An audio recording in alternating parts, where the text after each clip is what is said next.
तुम रूठा ना करो, मेरी जान निकल जाती है, और तुम हंसती रहती हो तो एक बिजली से चमक जाती है। तो साहब होता क्या है कि जब इंद्रप्रस्थ का विश्वकर्मा ने निर्माण कर लिया तो उसकी भूल भुलैया में उलझ कर दुर्योधन भी गिर गया। तो द्रौपदी की उसको गिर गया तो द्रौपदी की उसकी हंसी उसको देखकर हंसी आई, जो उसके लिए ही जहर बन गई। लेकिन मोदी जी का उल्टा है। वो कहने को मोदी जी ने नवनिर्वाचित लोकसभा स्पीकर ओम बिरला जी से कहा कि बिरला जी, शास्त्रों में विनम्र और व्यवहार कुशल को सफल कहा गया है, और फिर आपकी तो मुस्कान भी मीठी।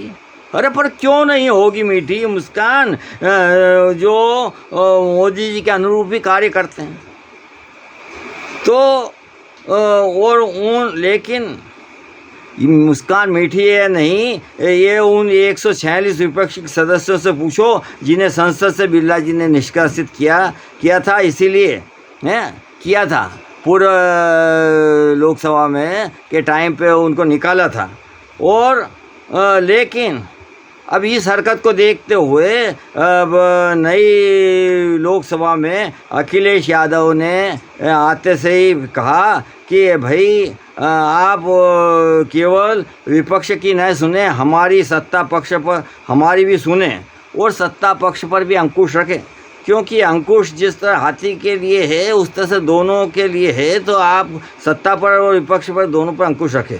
इस पर बिरला जी का यह कहना कोई मायने नहीं रखता कि सड़क और संसद में सदस्यों को अंतर रखना चाहिए। क्यों?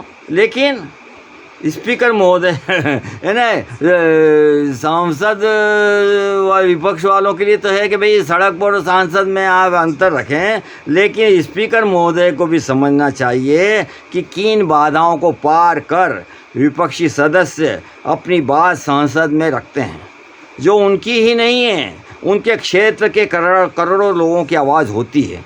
और फिर उनकी आवाज़ सुने बगैर न केवल बिलों को ये बिरला जी पास कर देते हैं, बल्कि सदन से भी उन्हें बाहर कर देते हैं।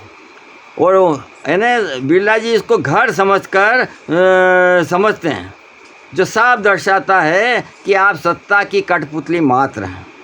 संविधान, चुनाव, सदन, देश की करोड़ों जनता के भविष्य से आपको कोई लेना देना नहीं। लेकिन बिरला जी, आपको समझना होगा कि ईश्वर ने उन्हें अपनी भूलों को सुधारने का एक और मौका दिया, ताकि वक्त रहते सत्ता को बेलगामा होने से बचाएं। क्यों कि आज सत्ता पक्ष तो केवल सत्ता चलाने में मस्त है। अरे आज तो कोर्ट को भी कहना पड़ा कि 1 लाख पर 33% लोगों की हादसे में मौत रोकने की जिम्मेदारी क्या रेलवे की नहीं है? अरे समझने वाली बात है कि आजकल सेना भी युद्ध में अपना जवानों की इतनी मौत नहीं होने देती जितनी कि रेलवे के हादसे से मर रहे हैं। और साफ है कि सरकार की प्राथमिकता जनता से एन कैन वोट लेकर चुनाव जीतने की है। फिर यदि विभागवार जनता के मौत का आंकड़ा निकाला जाएगा तो समझ में आएगा कि अकेले पीएम की सुरक्षा पर अरबों रुपए खर्च करना बेमानी है। मतलब करोड़ों अरबों रुपए में केवल एक आदमी पीएम के लिए खर्चा जा रहा है। और यदि अब सोचने वाली बात है कि यदि पिता अपने अपने बीवी बच्चों की रक्षा नहीं करता है तो पिता कहलाने का हक क्या है? तो पीएम की सुरक्षा पर इतने अरबों रुपए खर्च करने की क्या ज़रूरत है? तो उसकी जगह फिर जनता के ऊपर ही खर्चा करा जाए।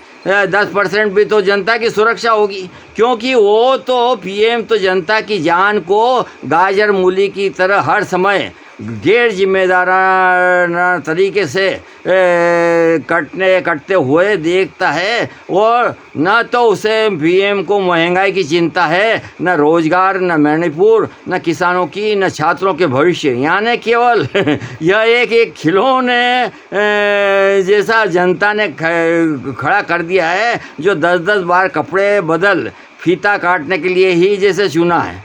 जो जनता के काम करता तो नज़र नहीं आता, लेकिन अनेक कैमरों के साथ कभी मंदिरों में पूजा, कभी विदेशों में मजे करता दिखता है।